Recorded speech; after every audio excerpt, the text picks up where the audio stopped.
education with food waste reduction strategies for students. Go ahead, next slide, please. So quickly, we would like to thank our funders for giving us money for this project. So we received funding from the New Jersey Department of Environmental Protection, as well as the Robert Wood Johnson Foundation. So the goal of this project was to create a program that would help us improve fifth grade knowledge, attitudes, and behaviors toward adapting food waste reduction practices, while also providing education and hands-on interaction around climate change. Next slide, please. So here is an overview of the project team. This was truly an interdisciplinary effort. We had faculty and staff from multiple departments across Rutgers Cooperative Extension, as well as the academic side of the university. So here are some of our colleagues, and 3 of us will be speaking today. Go ahead. So this was a fairly ambitious project, and I'm not going to read all of this to you, but please note that we spent a lot of time working on lesson development, content development, scripts, videos, games, basically trying to make this curriculum as amazing as we could, but we also consulted with some experts that are particularly strong in working with elementary school students and the New Jersey school curriculums. And so Jen will talk about that in a second. But after we created all of the content, we actually went into the schools to do the intervention that was also paired with a control school for each of the locations. And so we did the implementation of all of this work.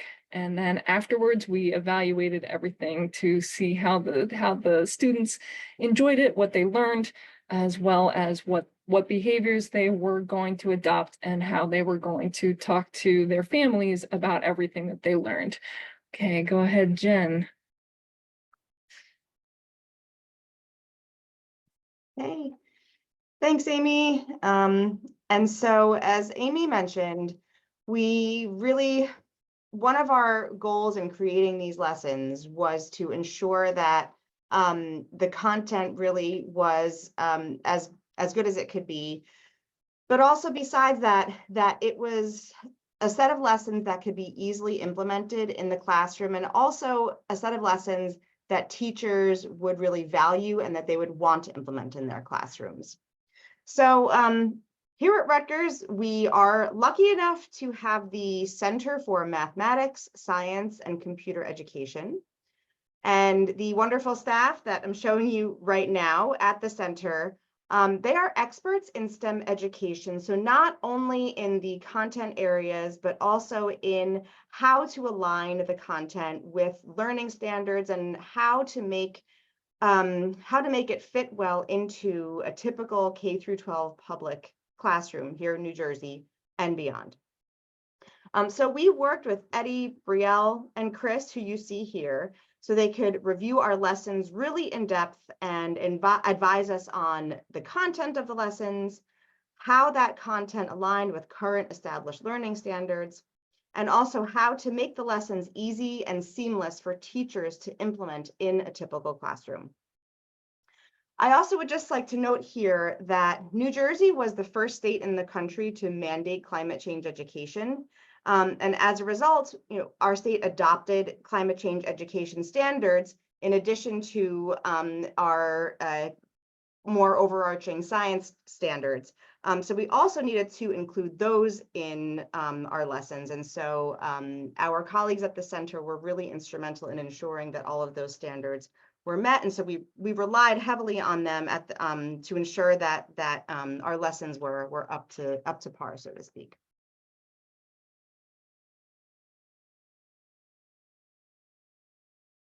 So after during our consultation, we learned a lot from working with the center. And so these were some of the results of that consultation. So first of all, we ensured that the lessons aligned with next generation science standards. Those are the current learning standards that all public K through 12 science classes must adhere to in New Jersey. There are also 25 other states around the country that have adopted the next generation science standards. So of course, we wanted the lessons to align with these standards so that teachers could easily use them in their classrooms. Also, so that at some point in the future, the lessons would be particularly useful and attractive to educators in states that used these standards. Jigsaw activities. This is something that I had never heard of. I'm not someone who's normally in a public, classroom, public school classroom. And so this is something that we learned about from the consultation. This is an activity, a way that teachers, it's a well-known strategy that teachers often use to implement group activities, way to divide up the classroom so that the students can participate in a hands-on group activity. So we incorporated these into our lessons, some of our lessons, so that it would be something familiar and useful for the teachers. The notice and wonder, that is pretty much just what it sounds like. It's where something, some sort of visual is shown to the students, and they make a list of what they notice about what they see, and also what they wonder about what they see. And this is intended to encourage critical thinking about the concepts in the day's lesson. The observable phenomenon, I'm going to show you an example here of an observable phenomenon. And basically, it is something that, again, the students observe, and then they make inferences and interpretations from there to start off the lesson. So I'm going to show you this one here. This is from our lesson 6, which is titled Composting, Decomposition, and Material Cycle. And hopefully this will play. Can you all see that? Is it going? Great. So you're looking at basically a time lapse of a pumpkin decomposing. So this is a phenomenon the students can observe.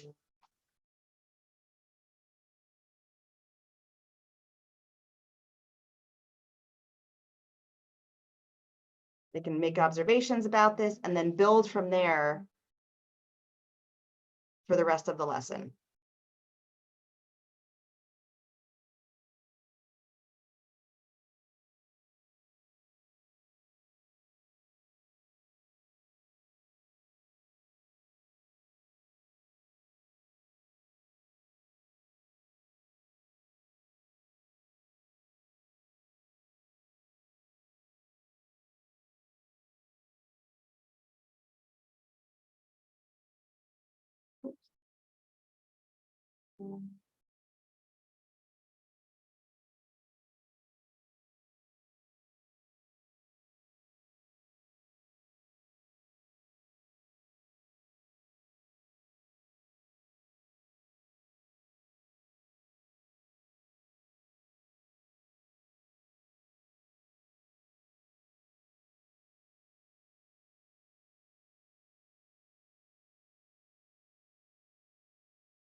Okay, so I'm going to stop it there. I think you probably all get the point, but this is something that you start off the lesson with.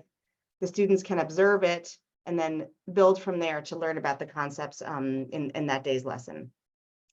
The exit ticket, these are questions that prompt further thinking about what was learned in the lesson for the day. So that is something that's given at the end of a lesson.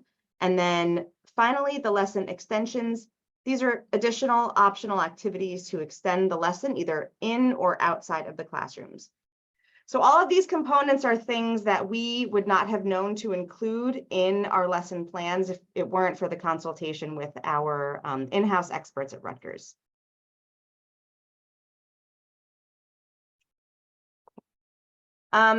So going back to the next generation science standards, these are the standards that several states have adopted and that their science lessons must adhere to. So looking at this, I think it makes it pretty clear why we wanted to consult with the experts on this, because if we had to start from scratch and learn these standards and then incorporate them into our lessons, it would have taken us I don't know how long to finish. And so you can see why we are So very grateful to have the support of our colleagues at the Center for Mathematics, Science, and Computer Education, because this is an example of just one of the standards on Earth systems. And also, as a result of our consultation, and the lesson plans that we have they're outlined in color coordinated to match the next generation science standards colors. So just another example of how we incorporated next generation science standards into the lessons at the suggestion of our colleagues. This helps to make it really easy for teachers to follow and to know that they are in compliance with the necessary standards for each of the lessons that they are teaching in the classroom. Now Sabrina is going to take over for a bit to talk about more about the curriculum. Actually, I believe I'm up next, right? Oh, sorry, Sabrina? was this you, Amy? Okay, no worries.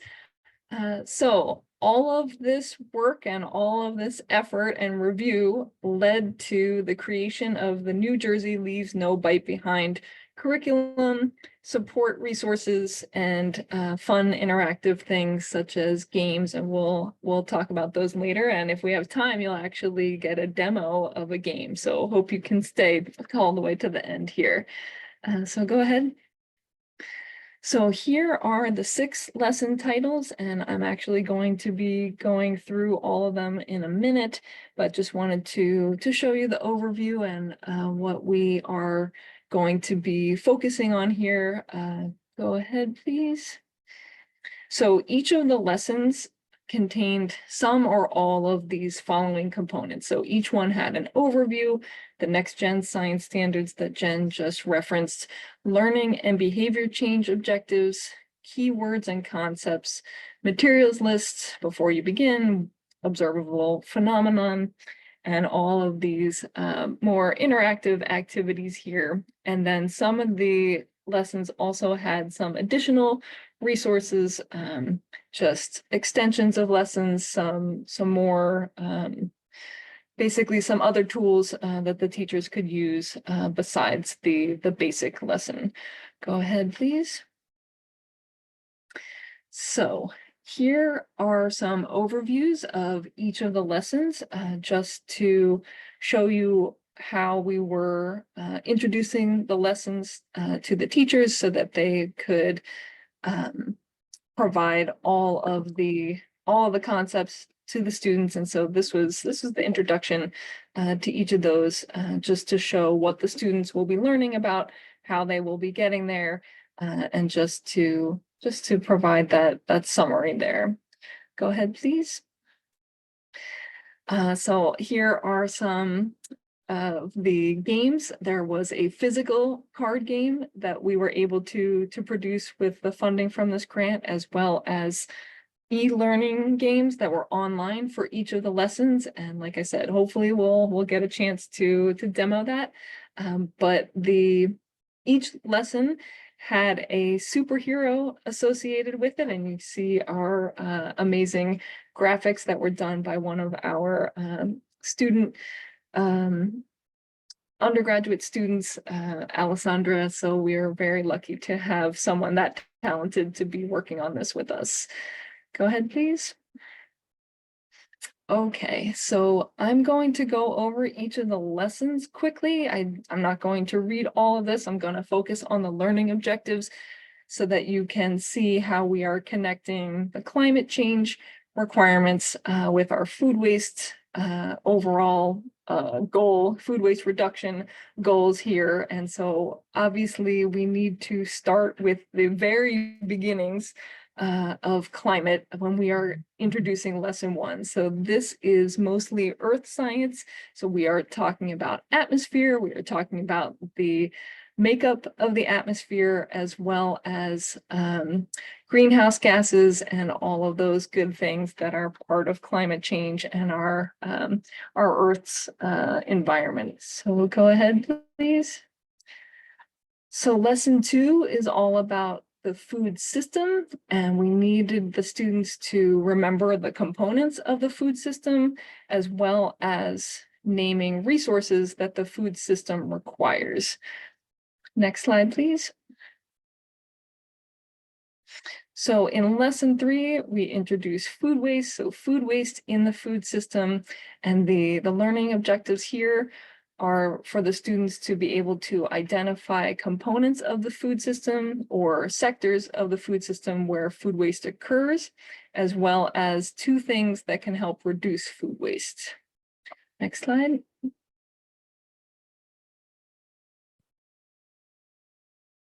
So after that, lesson 4 is all about the environmental impacts of food waste and its solutions.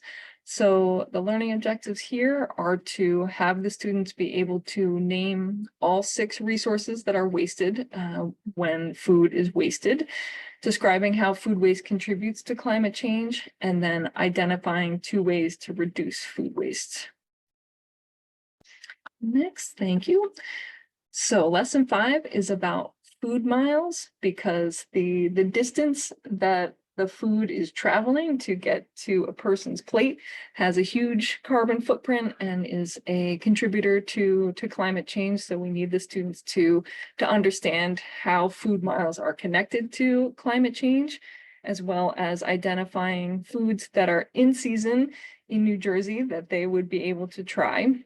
They need to be able to describe, they need to be able to describe ways that they can reduce greenhouse gas emissions based on their knowledge of food miles, as well as identifying where fresh produce was grown by reading labels. Okay, now we're ready. Thank you. And then finally, our last lesson here is about composting, which is the last resort before the food could possibly get to the landfill. So we want to teach the kids about composting because that helps reduce greenhouse gases as well.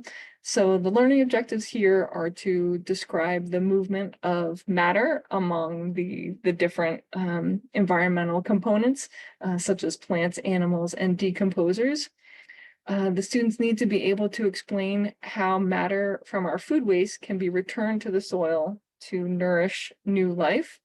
They need to be able to identify the benefits of composting instead of throwing it in the trash or sending it to the landfill, and also distinguishing between materials that can be composted and things that cannot. Go ahead, please.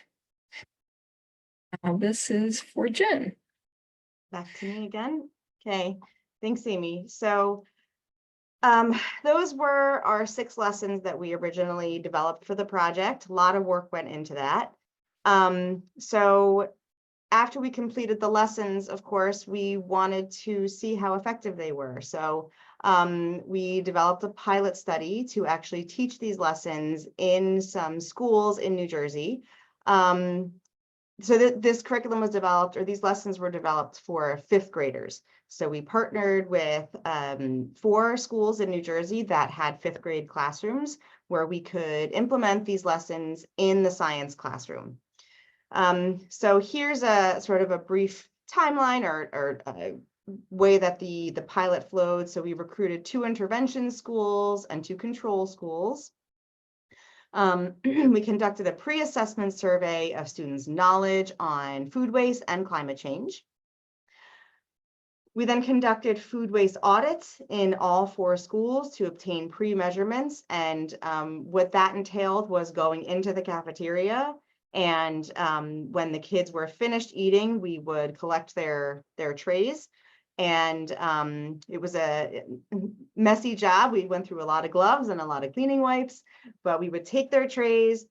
We had food scales in front of us, so we would actually weigh each individual component of the students' lunches. And by components, I mean the 5 food groups. So the protein, the grain, the fruit, the vegetable, and the dairy, so that we could get an idea of how much food was currently being wasted, so that hopefully we would see a difference by the end of the pilot study. So then we implemented the New Jersey Leaves No Bite Behind curriculum in the 2 intervention schools. We then conducted the food waste audits again in all 4 schools to get the post measurements. And then we conducted post-assessment surveys on students' knowledge of food waste and climate change. And so here were some of our outcomes. So we did find significant differences in the students' knowledge, social norms, behavioral intentions, and perceived behavioral control. So you can see there the differences between the control school and the intervention school, the control school being in the lighter peach color, and then the intervention school being the darker orange color. And these findings were significant by the end of the pilot study. So it was a successful pilot. And then after a few adjustments were made to certain aspects of the program, I'll update you now on what our current project is. So we utilized the feedback that we received from students, as well as the educators that we partnered with in all of our schools, as well as the process evaluations from our pilot study. We revised and improved the curriculum. In its current iteration, there are really two versions of the curriculum right now, one that has 9 lessons and one that has 15 lessons. And so both versions are available to be used. Rutgers Cooperative Extension received a grant from AmeriCorps. So we're currently partnering with an AmeriCorps. We created a program that we called the New Jersey School Climate Change Corps. And the AmeriCorps grant is funding 10 AmeriCorps members from that started in October 2023. And our current grant year ends in 2024, although it is a 3-year grant cycle. So we hope to have this, we should have this program for the next 2 years as well. So basically the model of this program is we are placing one AmeriCorps member to work full-time in each of our partner school districts around New Jersey. You can see where our school districts are in the map on the lower right-hand side there. So we kind of are covering geographically a good portion of the state. And the AmeriCorps members were trained in how to do food waste audits and also to other food waste reduction strategies that they can implement in cafeterias, as well as teaching the lessons from our curriculum.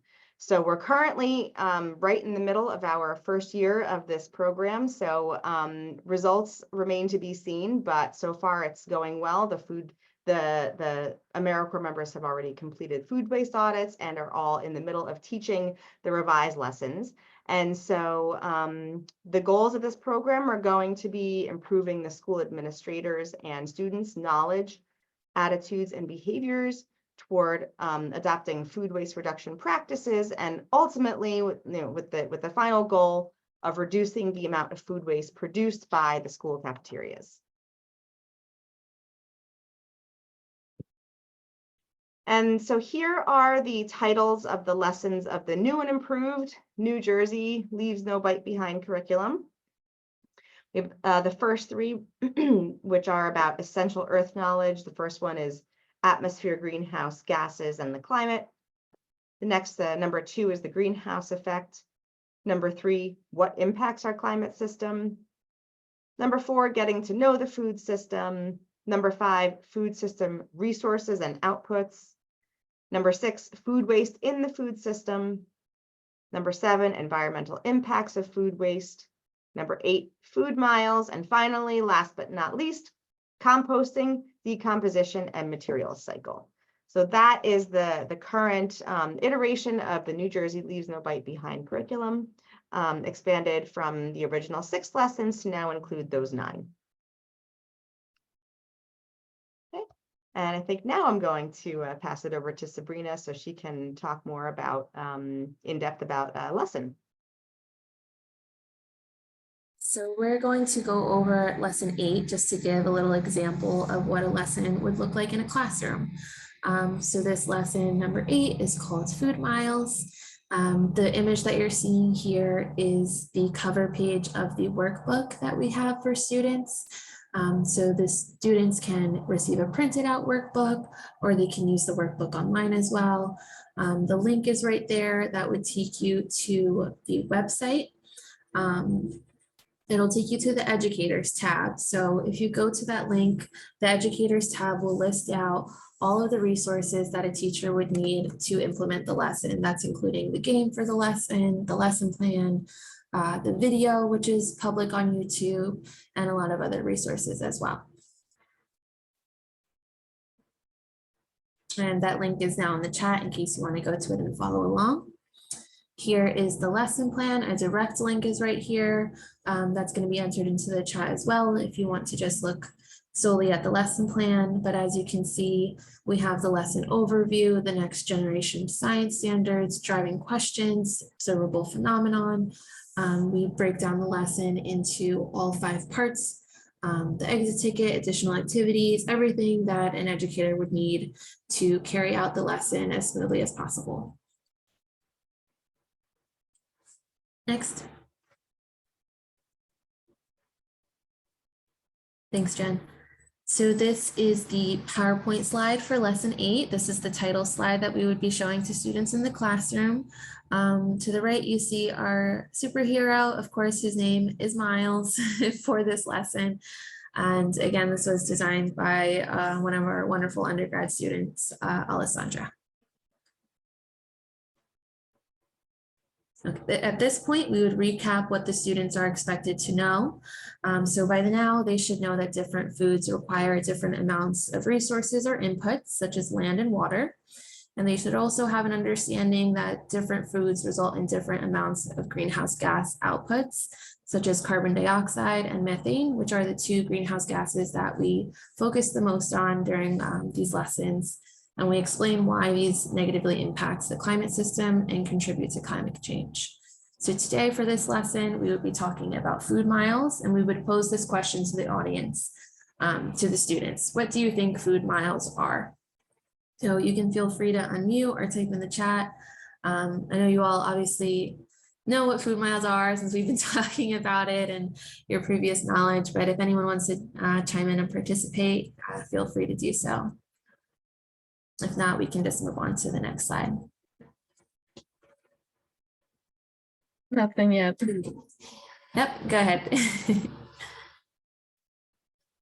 Okay, so big ideas and questions of the day. These are the 2 questions that we would pose to the students frequently throughout the lesson so that they're constantly thinking about it. And they're really on the main idea that we want them to take away. So the first question is, how do food choices influence the Earth's climate system? And the second question, how does where our foods come from influence the Earth's climate system? Next slide. This is the notice and wonder for this lesson. So the students would just be getting that image of the map. We wouldn't give them any kind of explanation on purpose. And we would basically ask them to write down in their workbook or the handout what they notice and what they wonder. If anyone wants to maybe unmute and say what they notice and what they wonder. If not, I can say what my initial notice and wonders are. So the first thing that I notice is how far lamb has to travel. I just didn't realize that it was that far. And some things that I wonder are where some of the foods that I eat every day are coming from and how many miles that takes to get to my plate. Like peanuts, for example, where are those coming from? That's something that I would wonder.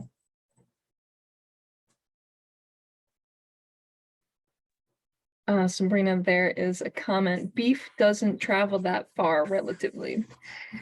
Yeah, definitely.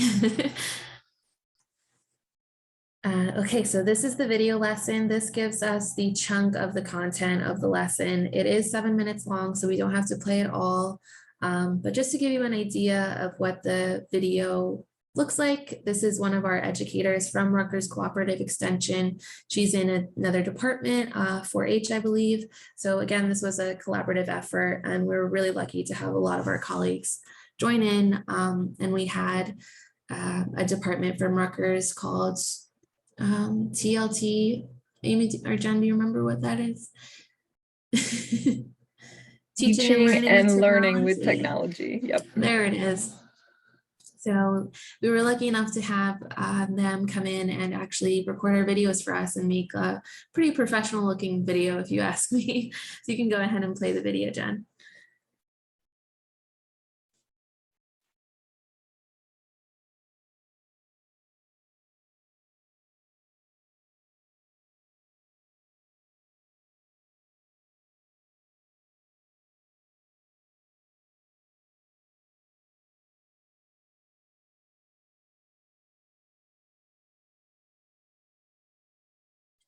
So I don't think we're getting the sound, but that's totally okay. We'll just move on. The link is in the chat in case you want to check out the video. You can also look at our playlist. Once you open that video, you can navigate to the playlist and you can look at all the YouTube videos that we created for New Jersey Leaves No Bite Behinds. Next. Thank you. This is the video guide. So this is the worksheet that the students would be given to fill out while they're watching the video. So the 3 questions that they would be answering from this video are: what are food miles? What are some environmental impacts of food miles? And how can you reduce your food miles? So this video guide really gets the students thinking and allows us to start a conversation. Next slide, please. Now this chart we show the students because it really has an impact on them seeing the numbers of the actual food miles that it takes to get food to our plate. So on average, the amount of food miles associated with an apple, for example, if it was locally grown, would be about 61 versus a conventional source, which is almost triple the amount of food miles as a locally grown apple would take. Next slide. So this is a really fun activity that we have the students do called Food Miles Detective. Next slide.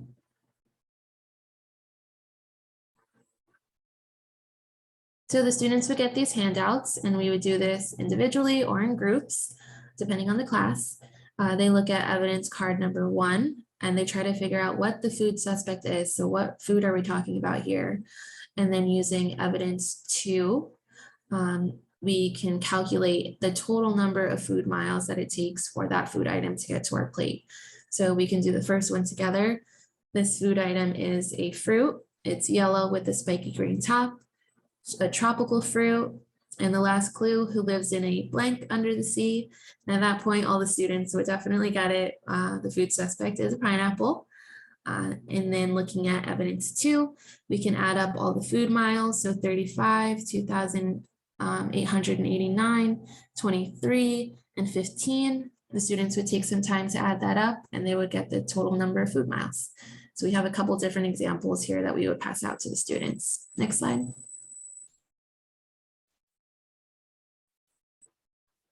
These are some more Food Miles Detective papers. And this is the last activity. Well, actually, no, it's not. Another activity that we have is this activity where they look at a produce sticker and they go to the website www.foodmiles.com and they can actually type in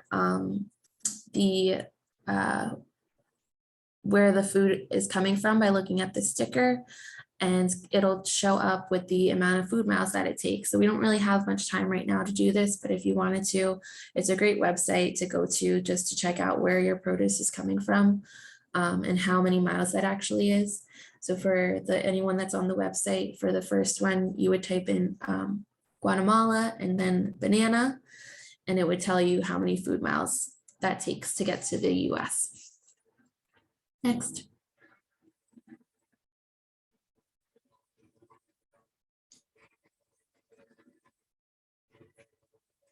Thanks, Jen. So this is our game for this lesson called Food Miles, shrinking our food's carbon footprint. And you can go to the link yourself and play the game. I'll also be playing the game right now, and we can go through it together. So just give me a minute while I share my screen.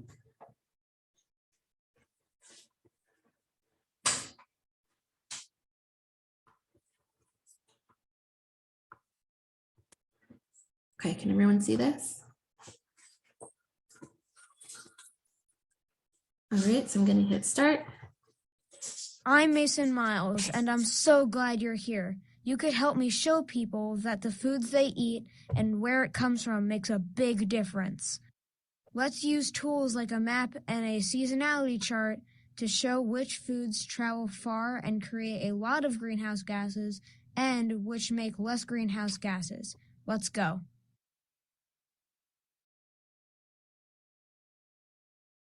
Okay, so it says remove the items in your cart that do not grow locally in June and put them back on the shelf. Use the seasonality chart to see when things grow.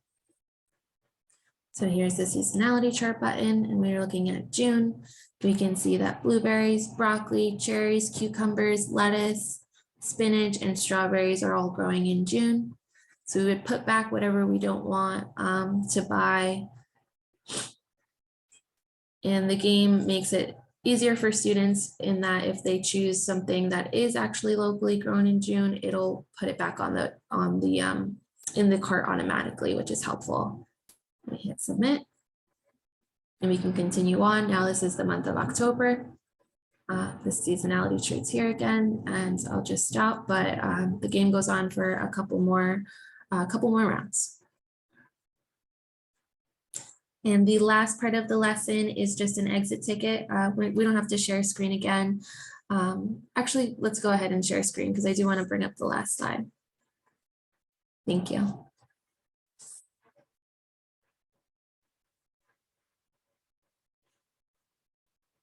Can you see that okay? Yep.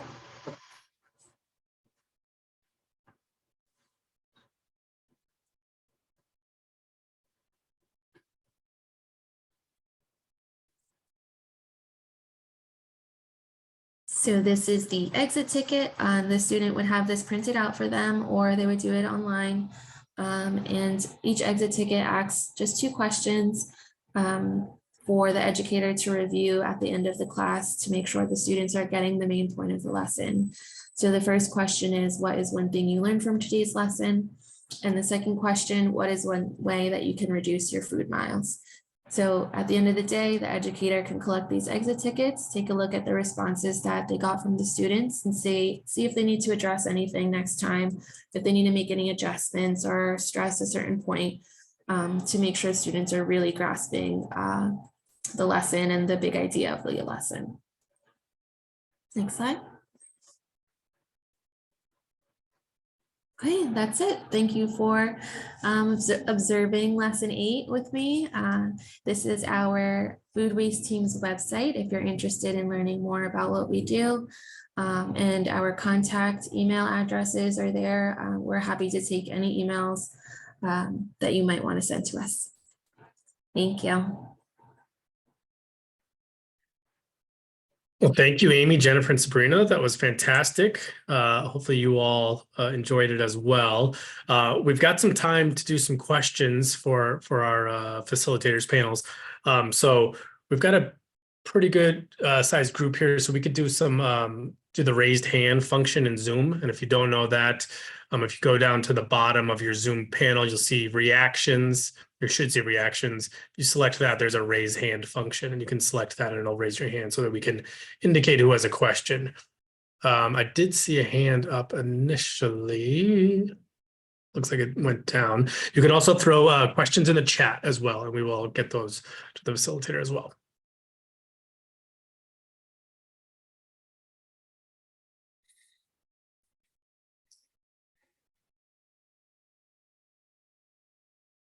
From Nicholas, we have the interactive media is a great multidisciplinary approach to climate education. If I missed it, sorry, but were students interviewed for worldviews or perspectives on climate change prior to the study or in the classroom application? Yeah, so I can take this question. Thanks, Nicholas and Justin. They actually were. So we did some student interviews for a similar project just to get a understanding of what they know about climate change, how they feel about these things. I don't know all of the details that went in there, but I know that there was a focus, like a focus group type of situation where they interviewed a couple of 5th grade students.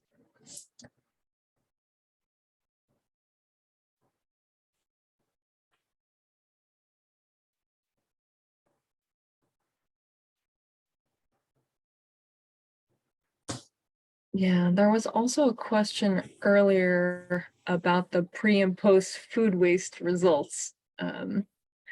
Yeah. So we are doing our data evaluation now, actually. It's a long process and a lot of data. But we did take a really brief look at the intervention schools. And with overall food waste reduction, we saw about a 30 to 40% overall food waste reduction in the 2 intervention schools, which was really awesome. But we're going to be doing more in-depth data analysis within the next couple months.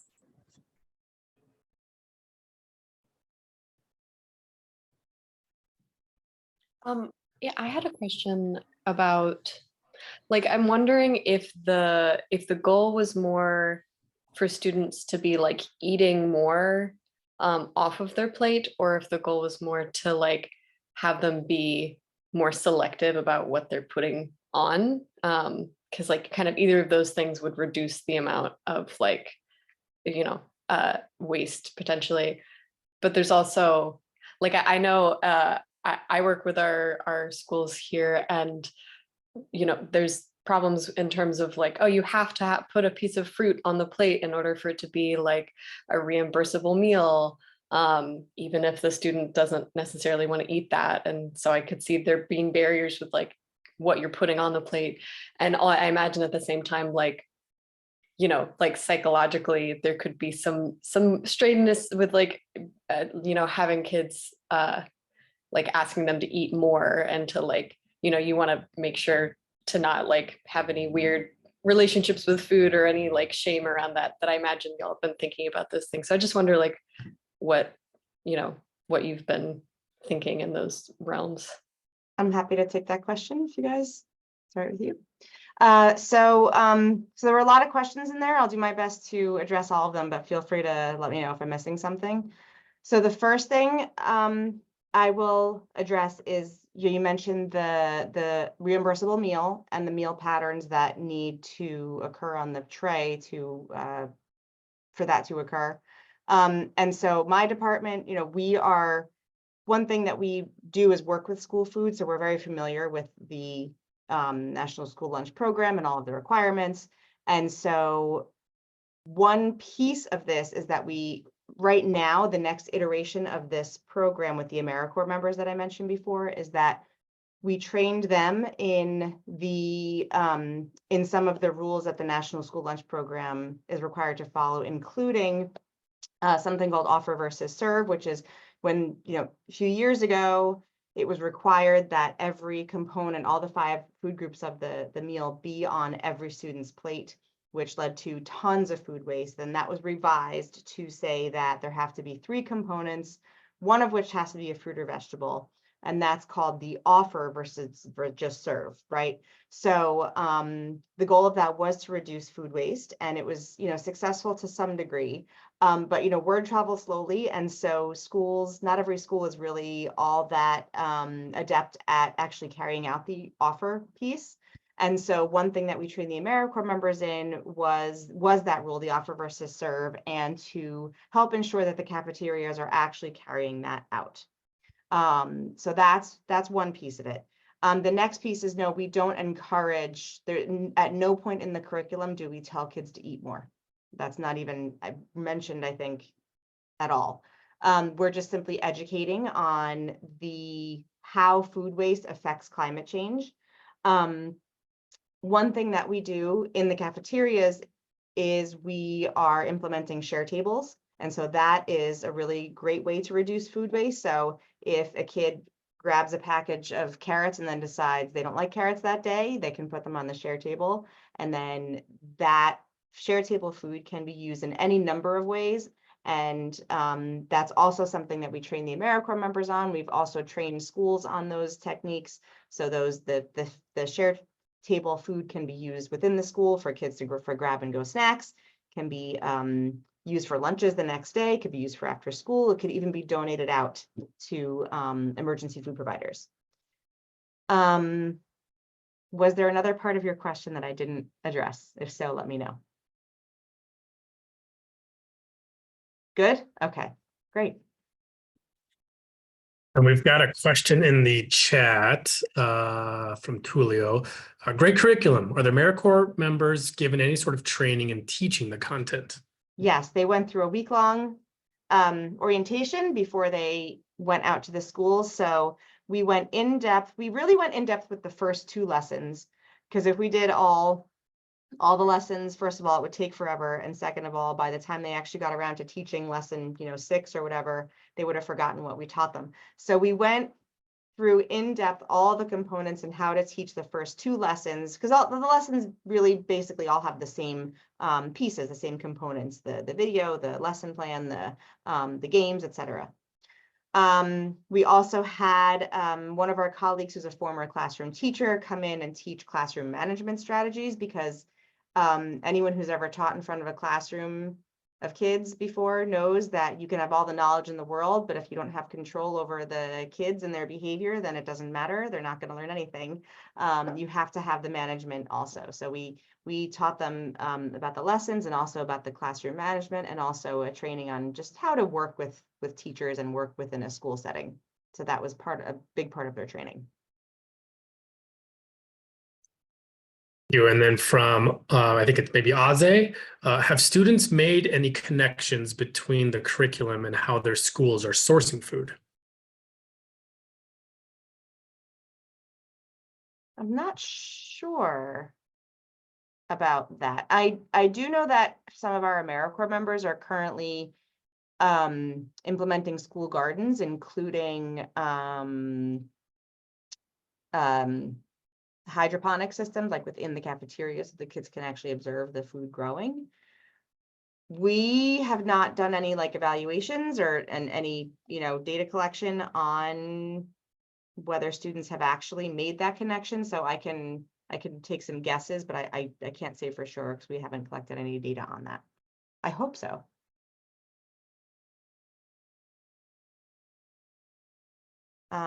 And then, yeah, the share tables, that's my area of expertise. So Gwyneth, feel free to email me, and I can, Sabrina did share a fact sheet that I wrote, but happy to answer any additional questions you may have. So feel free to email me, and I can put my email in the chat too, if it's easier.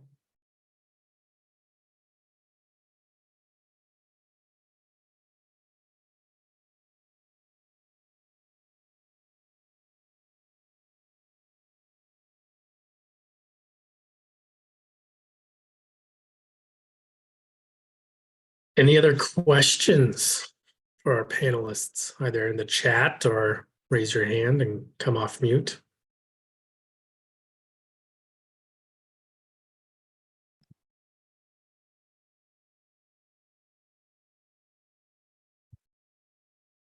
One thing, Gwyneth, that I just remember I didn't directly address was about kids being selective. Like I mentioned that we don't at any point tell them to eat more.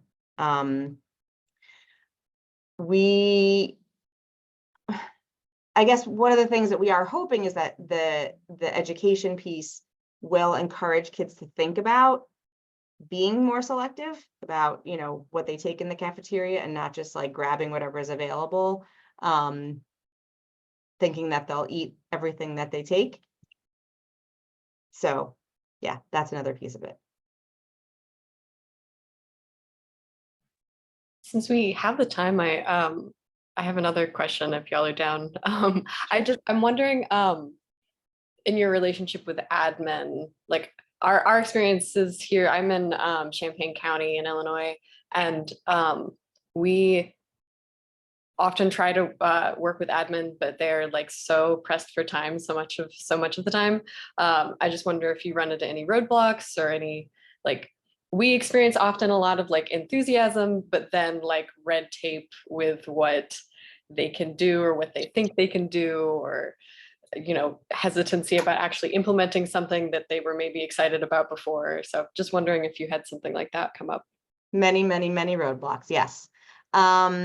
Especially with the share tables, we get a lot of pushback from 2 places, from the food service management companies that here in New Jersey, I don't know if it's like this the rest of the country, but the majority of our school districts partner with food service, management company, as opposed to cooking the food in-house. Yeah, okay, I think that's pretty common now. And so we often get a lot of pushback from the food service management companies on the share tables because of food safety concerns. We also get pushback from local health inspectors.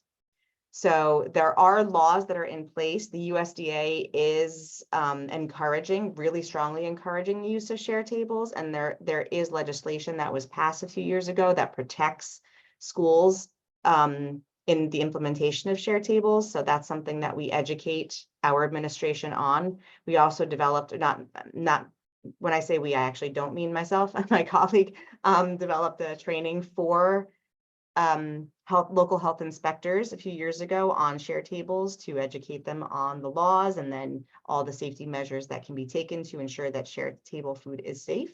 So that's something that we have done. Also with the roadblock of time, that is exactly why this AmeriCorps program sort of came to be, because that is what we kept hearing over and over and over again is we love this. We just can't do it. We don't have the time. Of course, I mean, teachers are heroes to begin with, and are super busy and are super pressed for time as it is. So our thinking with the AmeriCorps program is great. We'll have someone in the schools full time. They can be the go-to person to make sure these things are actually happening. So hopefully the AmeriCorps members, by the end of the 3-year cycle, grant cycle, they will have implemented things and they will have sort of, incorporated them into the culture of the school enough that they will continue beyond the time that the AmeriCorps member is actually physically in the schools. Remains to be seen, but that's our hope.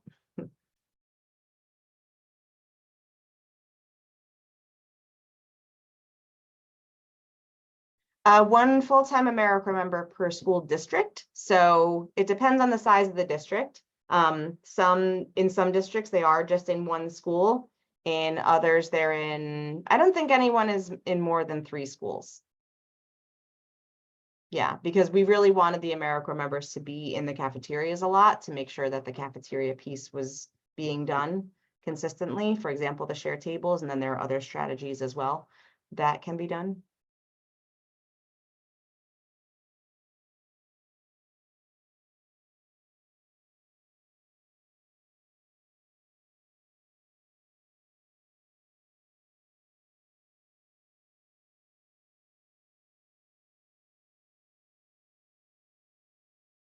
Few extra minutes if anybody has any questions that they've been shy to want to ask.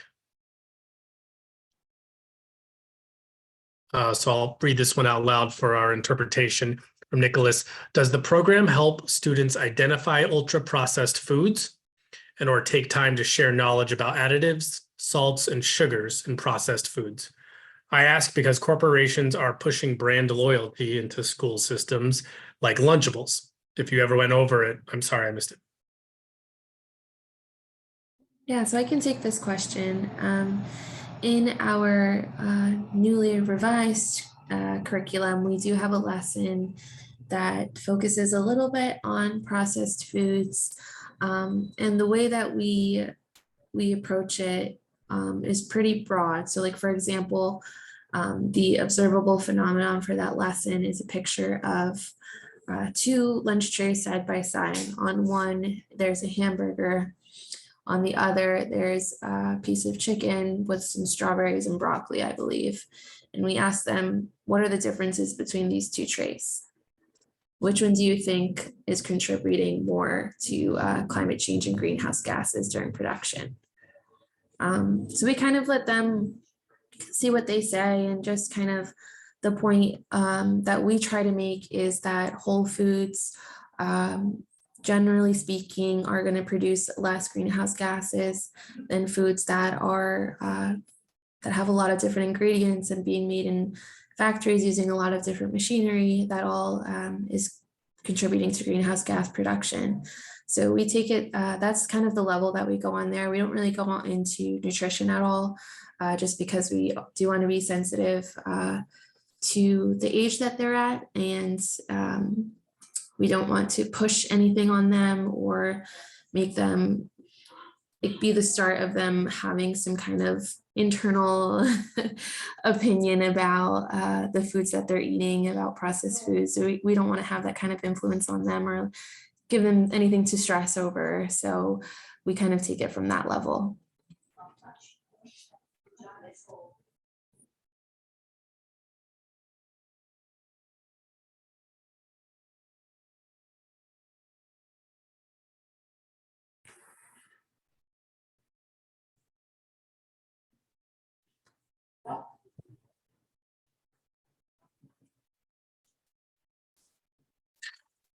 Okay, any final questions before we close it up?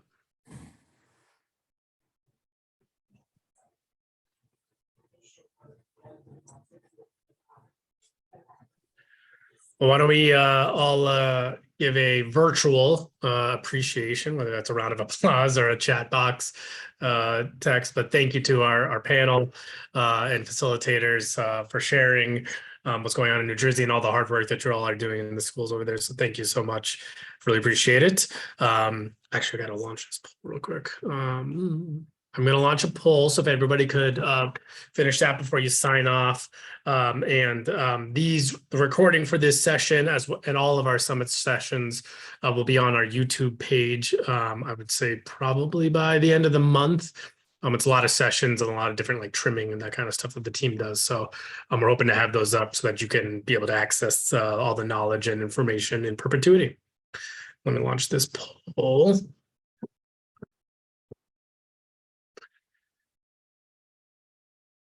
And any final comments from our panelists on anything that you wanted to add to it before we close it up?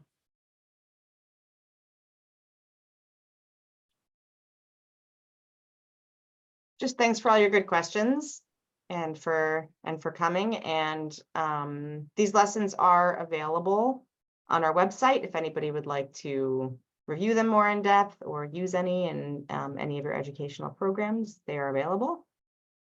Yes, and if you use them, please let us know. Yeah.